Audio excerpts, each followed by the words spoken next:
Hello दोस्तों, welcome back to our another video. और उम्मीद करता हूँ आप सभी लोग स्वस्थ होंगे। दोस्तों, आप सभी लोगों की रिक्वेस्ट आई थी कि मैं अपने पॉइंट ऑफ व्यू रखूँ कि नोएडा एक्सटेंशन या ग्रेटर नोएडा वेस्ट में जो विलास प्लॉट्स बेचे जा रहे हैं या फिर जो सोसाइटी बसाई जा रही हैं जिनमें फ्लैट्स छोटे छोटे बिल्डर्स के द्वारा बसाए गए हैं, उन पर मैं अपने पॉइंट ऑफ व्यू दूँ।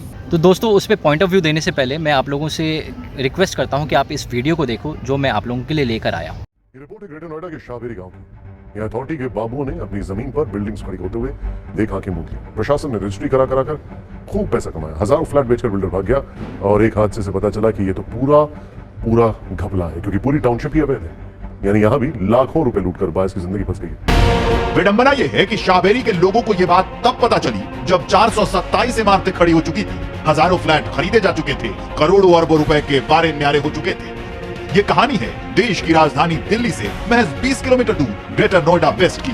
जब एनसीआर के इस कोने में बड़े बिल्डरों ने बड़ी बड़ी इमारतें बनानी शुरू की, तो पास के ही शाहबेरी गांव में बिल्डर छोटे फ्लैट बनाकर कम कीमत के सपने बेचने लगे। लिहाजा बहुत सारे लोगों ने शाहबेरी में फ्लैट खरीद लिए, लेकिन 2018 में एक दिन अचानक ही सब कुछ बदल गया। 23 जुलाई 2018 को तेज बारिश में शाहबेरी की एक इमारत गिर गई। उस इमारत के मलबे में दबकर 9 लोगों की मौत हो गई।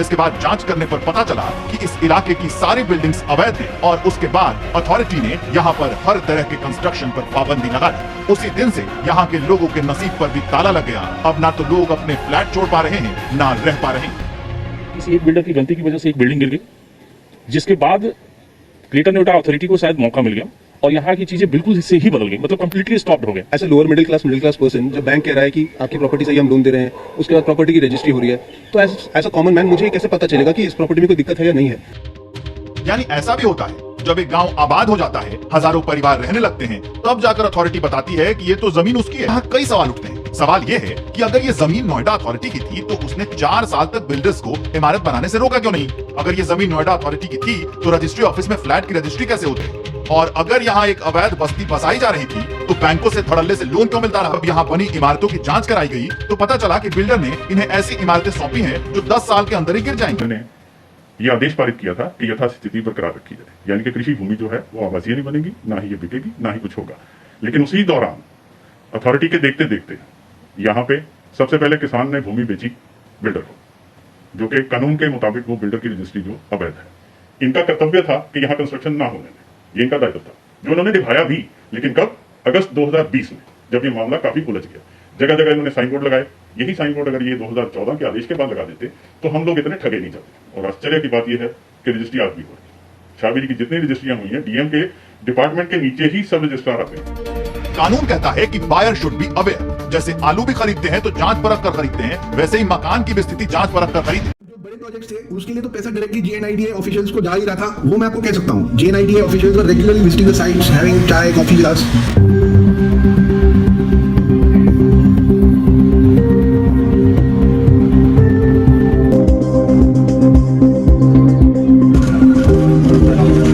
जुलाई 2018 को कंस्ट्रक्शन हॉल्ट हो गया। उसके बाद I had to return the money which I had taken from the buyers.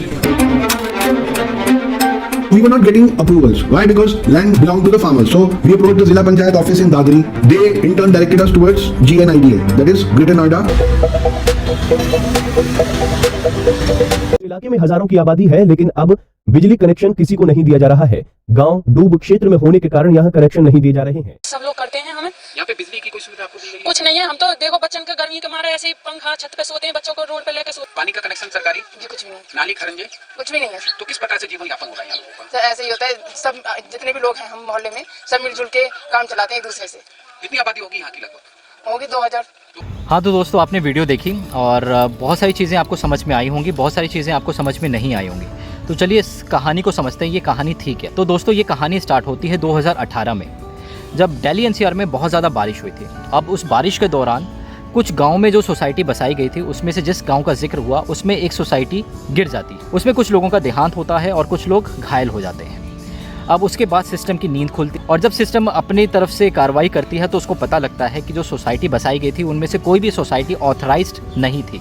Even जो उन्होंने कंस्ट्रक्शन करके आम आदमी को सौंपा था, उसकी भी क्वालिटी काफ़ी ज़्यादा लो थी। जिसके कारण वहाँ पे बसे हुए जितनी भी सोसाइटी थी जो नहीं गिरी थी उनको भी सील कर दिया गया और उनको नोटिस दे दिया गया कि इसको खाली करना है और इसको गिराना है, बिकॉज दिस इज़ अनऑथराइज्ड। दोस्तों हम लोग क्या करते हैं कि हम लोग न्यूज़ देखते हैं और उसके बाद हम भूल जाते हैं चीज़ों को, बट दोस्तों वो लोग नहीं भूल पाए जिन्होंने वहाँ पे इन्वेस्टमेंट की थी, बिकॉज उन्होंने अपनी लाइफ की जमा पूंजी, अपनी लाइफ की जो हार्डकोर मनी थी ना, वो वहाँ पे इन्वेस्ट किया था।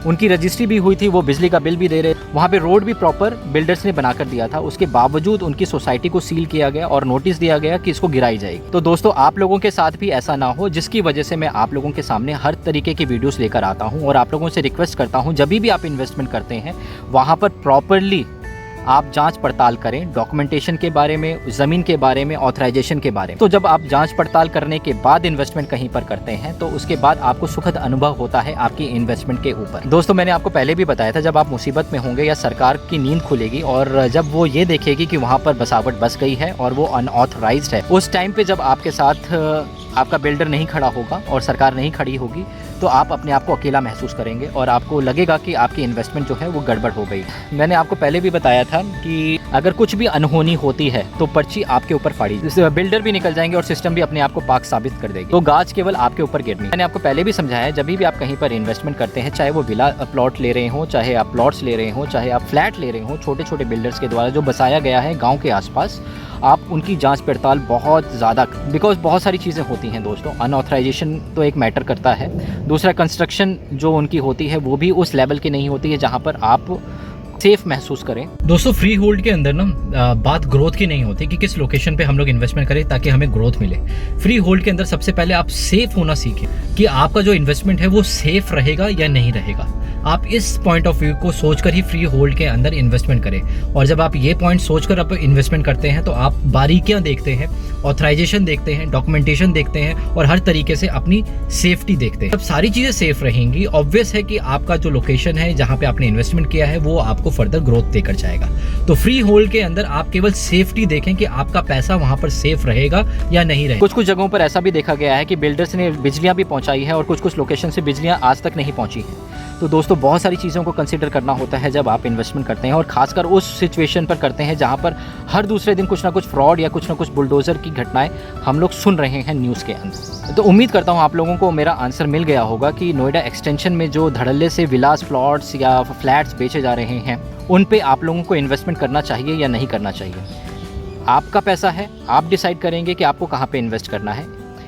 लेकिन इन्वेस्टमेंट करने से पहले आप लोगों को किन किन बातों का ध्यान देना है वो चीज़ें मैं आप लोगों से ऑलरेडी डिस्कस कर चुका हूँ। तो दोस्तों अगर आप ये सारी चीज़ें अपनी इन्वेस्टमेंट के बाद देखेंगे तो बहुत लेट हो चुका होगा। तो जब भी आप इन्वेस्टमेंट करने जा रहे हैं तो आप सोच समझकर अपने स्टेप्स को लीजिए। दोस्तों उम्मीद करता हूँ आपको ये वीडियो पसंद आएगी और आती है तो दूसरों तक ज़रूर शेयर करें। और आपके अगर कुछ सवाल हैं तो आप मुझे इंस्टाग्राम में भेज सकते हैं या फिर आप कमेंट बॉक्स में मेरे से सवाल पूछ सकते हैं। हो सकता है इन फ्यूचर में आप लोगों के उन सवाल के आंसर ज़रूर करूँ। धन्यवाद।